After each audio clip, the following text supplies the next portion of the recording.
بسم اللہ الرحمن الرحیم۔ شہادت مسلم بن عقیل علیہ السلام 9 ذی الحج۔ مسلم بن عقیل بن ابی طالب شہادت 60 ہجری۔ امام حسین علیہ السلام کے چچا زاد بھائی اور کوفہ میں آپ کے سفیر تھے۔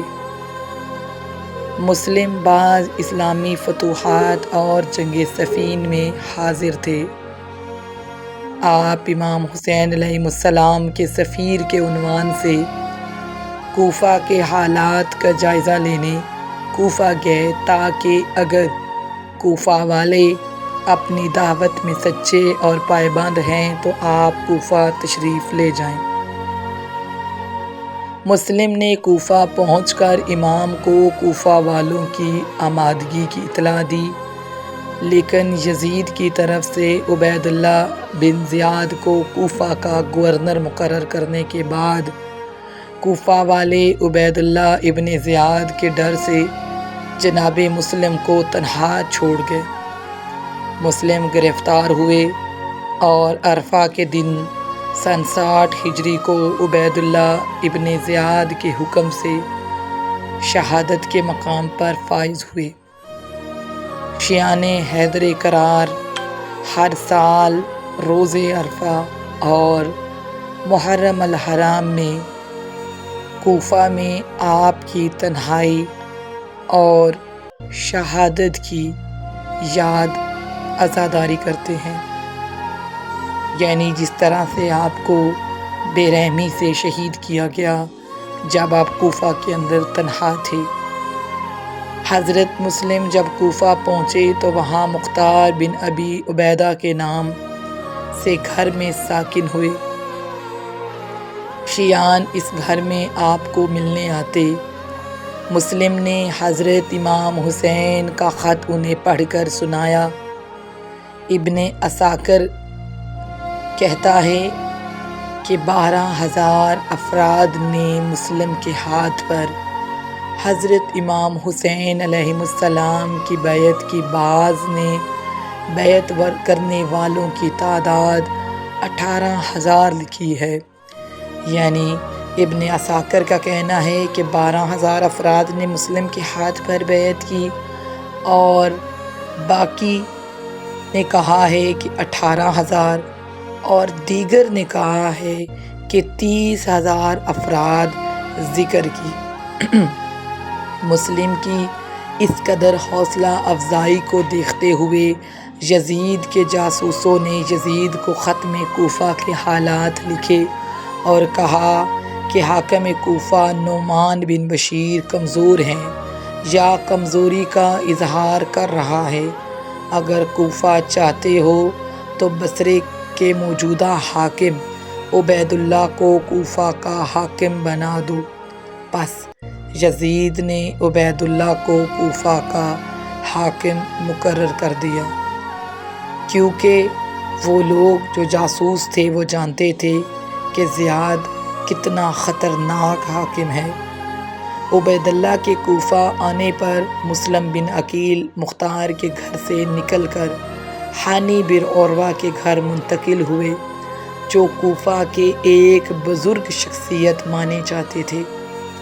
ہر چند مسلم کے شیعان کوفہ سے روابط پوشیدہ تھے، لیکن عبید اللہ کے ذریعے مسلم کی رہائش گاہ کا پتہ لگا لیا، لہٰذا اس نے حانی کو اپنے قصر میں طلب کیا اور تقاضا کیا کہ وہ مسلم اس کے حوالے کر دے، لیکن حانی نے ایسا کرنے سے انکار کیا۔ حانی کی قصر میں حاضر طلبی کی وجہ سے قبیلہ مزدج نے قصر کا گھیراؤ کر لیا۔ جب حانی کے قبیلے نے قصر کا گھیراؤ کر لیا، لیکن عبید اللہ نے قاضی شرعی کے ذریعے انہیں دھوکہ دے کر منتشر کر لیا۔ جب یہ خبر مسلم کو پہنچی تو مسلم بن عقیل 4,000 افراد کی ہمراہ یا منصور امت کے نعرے کے ساتھ قصر کا گھیراؤ کر لیا۔ عبید اللہ اپنے ساتھ حاضرین سے تقاضا کیا کہ وہ ڈرا دھمکا کر مسلم اور اس کے ساتھیوں کو منتشر کریں، جیسے ہانی کے قبیلے کو منتشر کیا گیا ویسے ہی جناب مسلم کے ساتھ 4000 افراد کے ہمراہ جو ایک گروہ تھا اسے منتشر کیا گیا۔ شمر کو عبید اللہ کی طرف سے یہ ذمہ داری سونپی گئی کہ اس نے مسلم کو ایک فتنہ گر کہا اور کوفیوں کو شام کی طرف سے لشکر کے آنے کی خبر کے ذریعے ڈرایا۔ یہ ہیلا کارگر ثابت ہوا، لوگ مسلم کو چھوڑ کر جانے لگے، یعنی لوگوں کو منتشر کرنے میں وہ لوگ کامیاب ہو گئے۔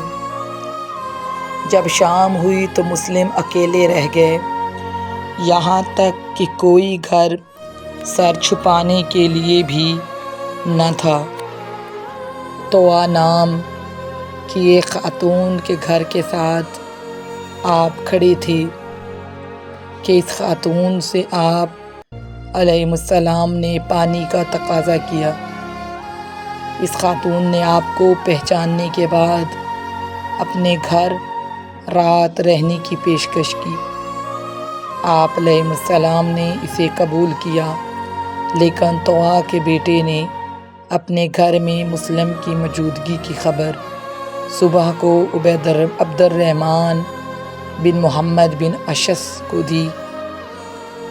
ابن زیاد نے 70 افراد پر مشتمل ایک گروہ کو محمد بن اشس کے سربراہی میں مسلم کی گرفتاری کے لیے بھیجا۔ مسلم اور محمد بن اشس کے سپاہیوں کی جھڑپ کے بعد محمد بن اشس نے مسلم کو امان دینے کا کہا۔ اس امان کے بعد حضرت مسلم نے اس امان پر اطمینان کی بنا پر ہتھیار ڈال دیے، لیکن عبید اللہ نے اس امان کی کوئی پرواہ نہیں کی۔ مسلم اور عبید اللہ کے درمیان تلخ کلامی کے بعد عبید اللہ نے مسلم کو قصر کے اوپر لے جا کر سر تن سے جدا کرنے کا حکم دیا۔ حضرت مسلم کی شہادت کے بعد عبید اللہ نے ہانی کے قتل کا حکم دیا اور ان دونوں کے سر تن سے جدا کرنے کے بعد یزید کے پاس روانہ کیے۔ آپ کا مزار اقدس مسجد کوفہ کی ایک جانب ہے۔ ہانی بن عروہ بن خزان مرادی شہادت 8 ذی الحجہ سن 60 ہجری امام علی علیہ السلام کے خاص دوست اور کوفہ کے بڑے لوگوں سے تھے۔ آپ جنگ جمل اور جنگ صفین میں بھی حاضر ہوئے تھے۔ حجر بن عدی نے جب زیاد بن ابی کے خلاف قیام کیا تو اس کا ایک رکن ہانی بھی تھا اور یزید کی بیعت کرنے کے خلاف تھا۔ عبید اللہ بن زیاد کے کوفہ داخل ہونے کے وقت ہانی کا گھر سیاسی اور نظامی شخصیات کے امور کا مرکز تھا۔ مسلم بن عقیل کے قیام میں آپ کا اہم کردار تھا۔ 8 ذی الحجہ سن 60 ہجری کو مسلم بن عقیل کی شہادت کے بعد عبید اللہ بن زیاد کے حکم سے آپ کا سر تن سے جدا کیا گیا۔ جس وقت جناب مسلم کی شہادت ہوئی اور آپ کی شہادت کی خبر امام حسین علیہ السلام کو کوفہ کے راستے میں زورد کے مقام پر ملی تو امام علیہ السلام نے آپ علیہ السلام کی موت پر گریہ کیا اور آیت استرجاع کی تلاوت فرمائی اور آپ علیہ السلام کے لیے خدا سے رحمت کی درخواست کی۔ ہانی کو کوفہ میں دارالامارہ کے ساتھ دفن کیا گیا اور اب بھی اہل تشیع آپ کی قبر کی زیارت کے لیے جاتے ہیں۔ 9 ذی الحجہ یعنی آج کا یہ وہ دن ہے جس دن سمجھیے کہ کربلا کا پہلا شہید جو کوفہ میں ہوئے وہ جناب مسلم ہے، کیونکہ اس شہادت سے کربلا کی شہادتوں کا سلسلہ شروع ہو گیا، اور آج 9 ذی الحجہ کربلا کی پہلی شہادت ہوئی جو کہ کوفہ کے اندر جناب مسلم سفیر حسین علیہ السلام کی ہوئی۔